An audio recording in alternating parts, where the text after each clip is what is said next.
What's up, everybody? Championship weekend is upon us in the NFL. We got the San Fran 49ers in Philadelphia to face the Eagles. 2.5-point home favorites is Philadelphia, over under 46.5 on this one.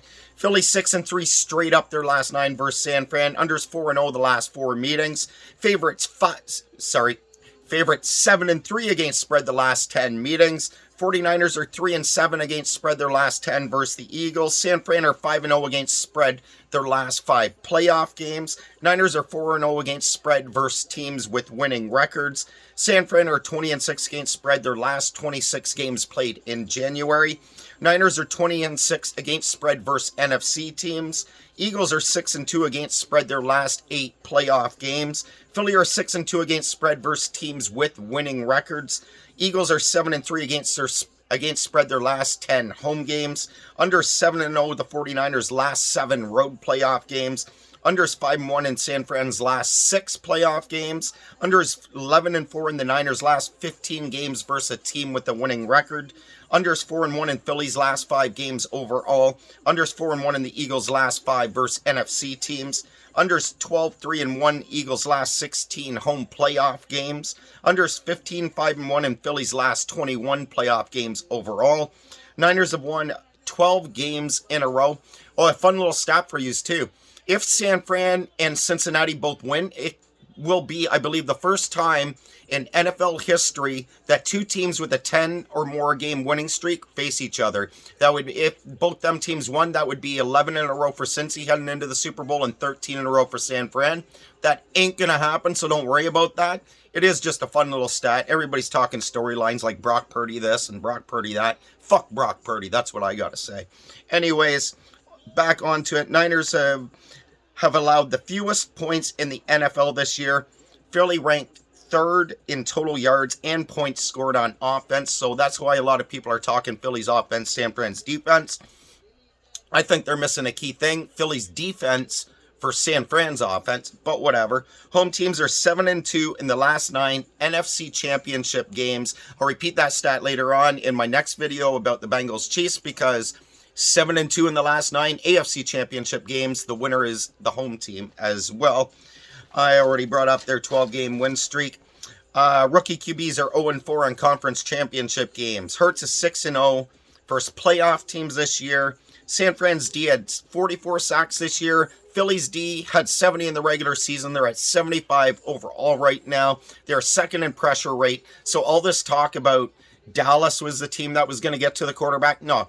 Philly gets all that done without fucking blitzing. They send 4 men. That defensive front, they're 9 deep. They just hit you in waves. The 49ers, if they do want to win this game, they must hurry up offense as much as possible to prevent Philly from substituting all them D linemen. And when them O linemen look up all the time, especially the right side, that's the weaker side. I believe it's the right side. That's the weaker side on San Fran's O line. It could be a disaster for them. I don't think they're understanding, a lot of people talking about this game, just how much pressure and sacks and harassment the Eagles D-line puts on QBs. And watch Purdy play. Every time he's pressured, in the Dallas game, he was going to his left all the time because of the pressure coming from the one side, the weak side of his O-line, or he'll drop back and he'll do a looping angle to the left, or he'll just drop straight back.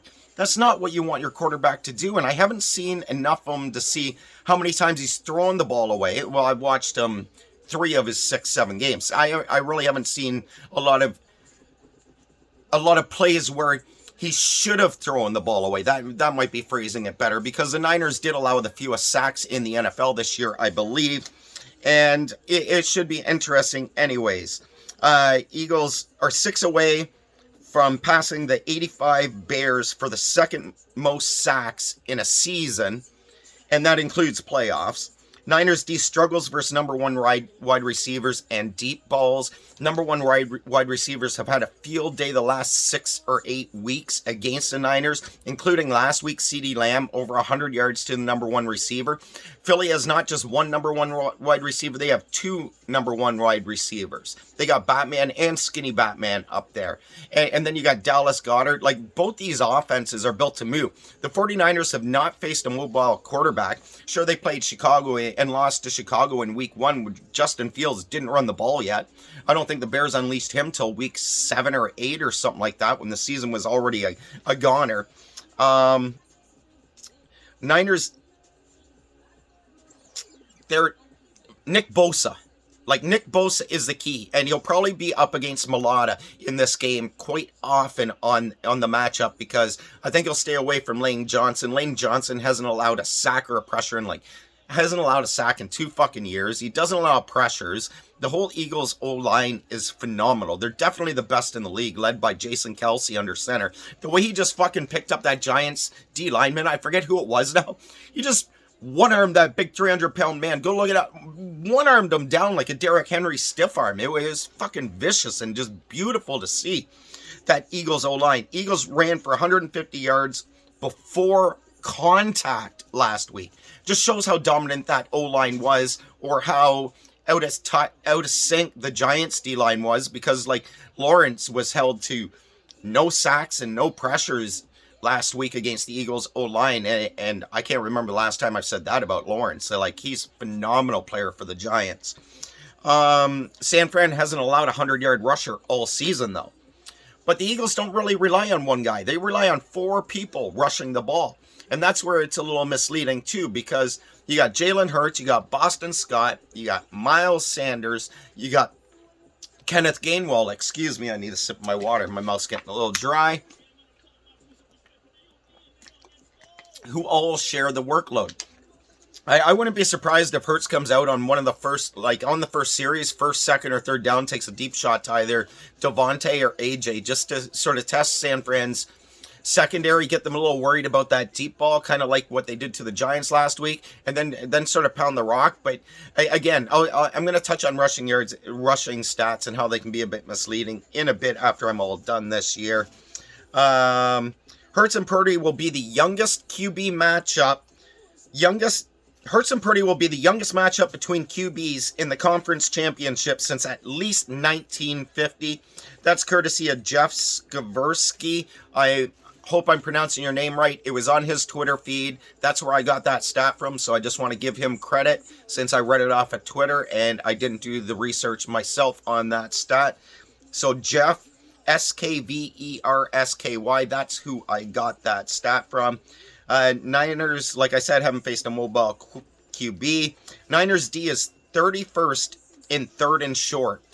Opponents convert 69.6 of the time. So key for the Eagles offense, obviously, is to get into third and short and convert, which also happens to be the Eagles' strength. Hurts, I think he's unstoppable, that Eagles offense. Even that little difference, that little switch up with the handoff last week when they were lined up like Hurts was going to be pushed for the first down, and they ran it to the outside down the bottom of the screen. Teams that played Saturday, Kansas City and Philly, that would relate to, like, played last Saturday in last round of the playoffs, have a 17-9 record in the conference championship game the following week, and at least one of those two teams has won 15 of the past 17 years. That is courtesy of CBS Sports. That's where I grabbed that stat from. Did do most of my research, but championship weekend, so many different articles on so many different things, and I read so much and research so much on my own that once in a while somebody else has such a good stat or something that just intrigues you so much, you just got to put it out there. The home team is 7-2. I mentioned that. Bosa, Fred Warner, Shire, those are tough players on San Fran. Now, rushing stats. San Fran's D has been great, but is that because they're truly good against the run, or because they've been getting out to good leads and their defense is so strong that teams can't run the ball? They're always playing catch up and throwing the ball. Same with the Eagles' rushing yards last week against the Giants. If you really look at it, they didn't really run the ball until they built up a 14-0 lead, and then they pounded the rock. And that's how you accumulate rushing yards. So rushing stats can be really misleading both ways. There's an example against the 49ers and against the Eagles, one on offense, one on defense. And you can flip that around to any team's offense or defense, including the Niners and the Eagles offense and defense. So just watch out for that. The reason I like the Eagles a lot in this game is because I think their D-line can handle San Fran's O-line, put Purdy in a lot of pressure situations, more so than Dallas did last week. And the difference being, the Eagles secondary is shut down. Their tops in yards, they've only allowed, 2 passers in the pass for over 210 yards this season. Their D-line is going to be the difference. I think they're going to force Purdy into some mistakes. I think they're going to capitalize with at least 3+ sacks this weekend. I think they're going to pick Purdy off one time for sure, possibly another. I think James Bradbury, CJ Garner, having Avonte Maddox back is huge, especially covering somebody like Kittle, the monster tight end. Both these teams have great tight ends. San Fran's running backs, Philly's running game, the Eagles receivers, that duo is one of the best in the NFL. I like the Eagles to win this game here. The key will be getting out to an early lead and not allowing San Fran to ground and pound the ball all game and hurry up offense, keeping Philly's D from swinging. I think the Eagles win this game. It could be anywhere. I've got written down here, where did I put it? I've got so many different scores. I got 2017 Philadelphia. I got 27-20 Philadelphia. Those are the two I've been looking at the most in this. I think Philly can easily I think Philly gets over the 24 points, even though I said 2017 in my one prediction.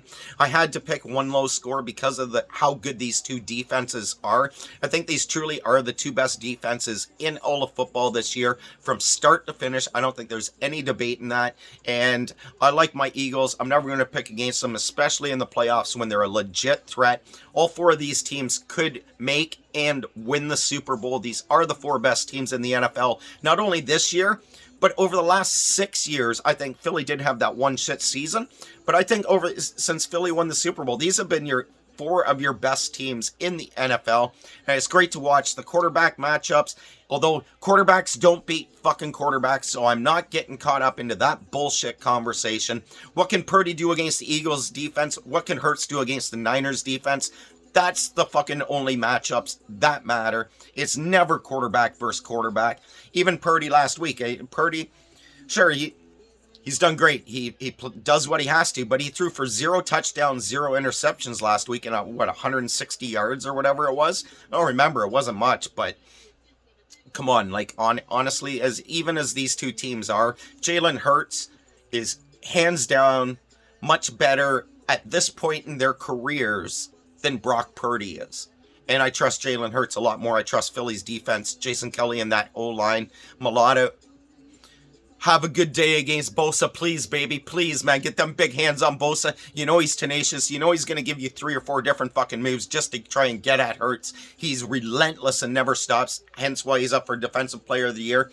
Reason why he led the NFL with 18.5 sacks this year.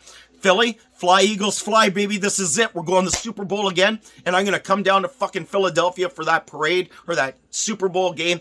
I'm going to come down during that fucking week at least so I can just experience that shit in Philadelphia, because I'm up here in Toronto, long way away. Been a fan since the Eagles lost to the Raiders in the Super Bowl in 81. That was my first glimpse of NFL football when I became an Eagles fan. Go Birds. Eagles!